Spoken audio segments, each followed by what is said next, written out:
6 of our 31 Tales for Halloween series. Tonight's story is another original written by me that takes us back to 2020 in the heart of COVID.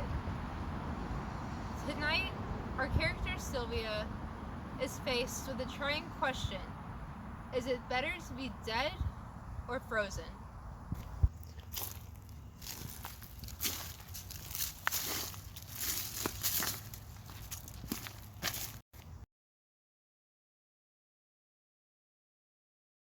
She could hear the wind howling outside as it rustled the papers in her study.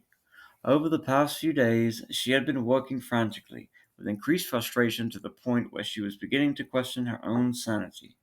She mostly stayed home nowadays because of COVID, and although she lived alone, she still kept well connected with her friends and family. Days, however, had passed since she had heard from anyone. This anecdote only increased her anxiety over her beliefs that there was something strange and mysterious that either coincided or was because of the spread of the COVID virus. It all started a few months back when Sylvia had been out for a walk in the park near her house. Since COVID started, she had taken it upon herself to embrace walking, to clear her head, and to say hello to the others in the community who were doing the same. Experiencing the weather and its subtle day-to-day changes, along with seeing the smiling faces of her neighbors, made her feel more alive and confident than she had since her late husband's death. Walking became a daily routine for Sylvia, and she enjoyed learning the faces of those around her, imagining what they were like, and creating tales in her head.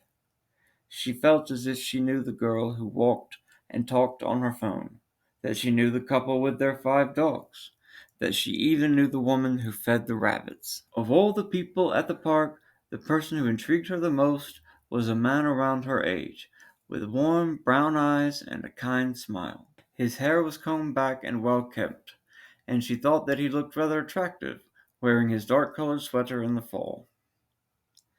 Hector could always be found on the same park bench with a book in his hand, and after a while he even shared his book with her.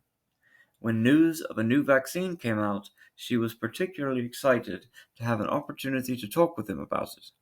Sylvia put on some light makeup, dressed herself in one of her nicer blouses, and made sure to add extra hairspray so that her hair would stay in place against the wind. Confidently, she approached Hector, but he ignored her. His face was frozen in a smile, with his fingers resting on his cheek. She tried speaking louder in case he had not heard her, but the man still did not budge. Frustrated, Sylvia went home and was determined to try again tomorrow. The next day she found Hector in his usual spot and wearing the same clothes that he had been wearing the day prior. Again she tried to speak with him, and again he ignored her. On the third day he was just the same. She had had quite enough of his nonsense by this point, and she made a point to tap him on the shoulder and to let him know her opinion of his childish behavior. When he did not respond, she pulled the book from his face and watched in horror as a small fly escaped his open mouth. He was the first of many she found like this in her own local park. As the months went by little, the world became frozen in what the news only reported as an unexplained phenomenon. She stopped walking in the park because she had a sinking feeling that she would be alone. No one had returned her calls. She wondered what the hell had happened, and when would it happen to her.